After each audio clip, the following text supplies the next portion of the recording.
Japón en los 50 o un poco antes, es decir, casi cuando tiraron la bomba atómica o las dos bombas atómicas, quedó devastado totalmente. Y ahí es donde nace la historia, o incluso un poco antes, de Toyota, que es, sí, Toyota, la empresa que hace carros hoy en día. Esa empresa hace unos 70 años estaba casi destrozada, así como el país en donde estaba, totalmente destrozado, con dos bombas atómicas, con una guerra perdida, con la moral totalmente hasta el piso, sin recursos, con países cobrándoles la deuda, etcétera, etcétera, etcétera. Es decir, una situación para nada envidiable.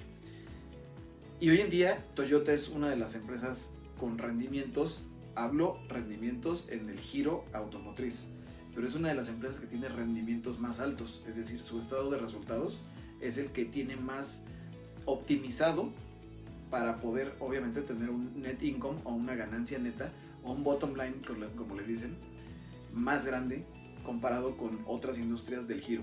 ¿Cómo es posible que haya logrado eso?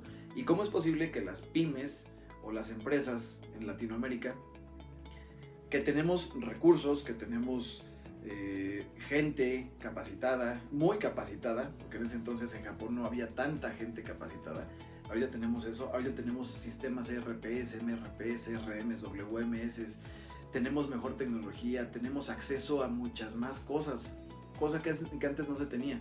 ¿Cómo es posible que este tipo de empresas de las que les platico, las pymes latinoamericanas sobre todo, y me refiero a pymes desde muy chiquitas hasta muy grandes, tengan esos altibajos y tengamos ese índice tan alto de desaparición de empresas?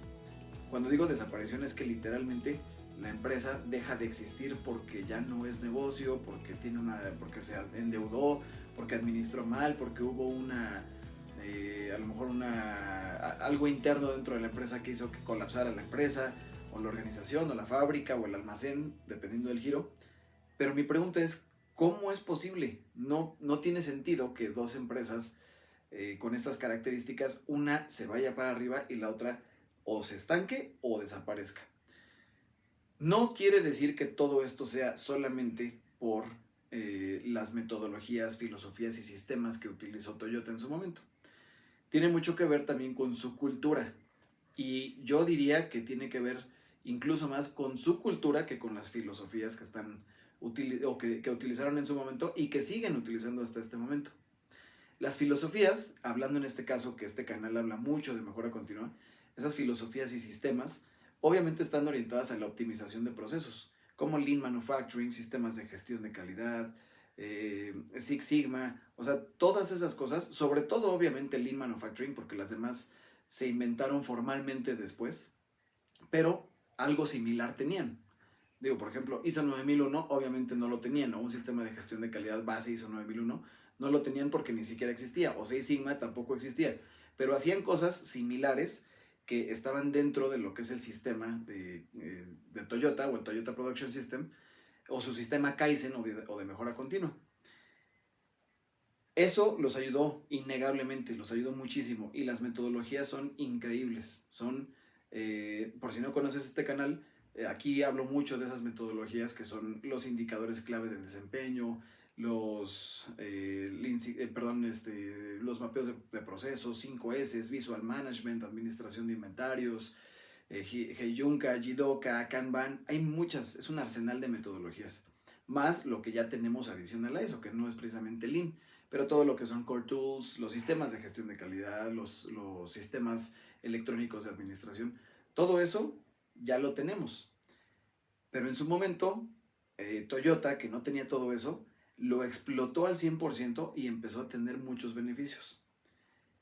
Pero si me preguntas a mí, empresas aquí en Latinoamérica que están queriendo implementar lo mismo o que hacen sus pequeños intentos por hacerlo, fracasan no porque implementen mal las metodologías, fracasan porque la gente que lo está implementando no tiene cultura, no tiene disciplina, es decir, no viven la forma en la que viven los japoneses, la responsabilidad de tener resultados. Tiene muchísimo que ver con eso, y las metodologías y los sistemas ayudan definitivamente. ¿Qué te quiero decir con esto? te di un poquito de historia y de contexto de lo que es todo lo de Kaizen y todo lo de mejora continua y todo lo de Lean, pero dentro de ese contexto histórico que te acabo de dar, también te quiero decir que actualmente las metodologías se utilizan indiscriminadamente y a veces que se utilizan sin siquiera saber para qué funcionan, pero los empresarios y las empresas o organizaciones o fábricas están dejando de lado tremendamente el hecho de que el personal que está adentro, es decir, los perfiles de puesto que van a ejecutar o que van a implementar esos sistemas, deben de ser personas que estén alineadas o que ellos crean fervientemente en esas metodologías. De nada te va a servir, de nada te va a servir de verdad, tratar de implementar esto en tu empresa con perfiles que no están de acuerdo con organizar y ordenar la empresa. Siempre que tú entres a una implementación, estoy hablando contigo, dueño de empresa o director o gerente general que a lo mejor está buscando implementar mejora continua, siempre que entres, indudablemente, innegablemente y sin lugar a dudas, es decir, siempre te vas a hacer de enemigos. Siempre te vas a hacer de enemigos. ¿Por qué? Porque si no te haces de enemigos, quiere decir que estás haciendo las mismas cosas que se hacían antes. Las mismas cosas que se hacían antes son resultados, si bien nulos, son a lo mejor muy pequeños. Y entonces eso no es un resultado, es solamente tratar de hacer algo, pero sin un avance. Indudablemente siempre te vas a armar de enemigos.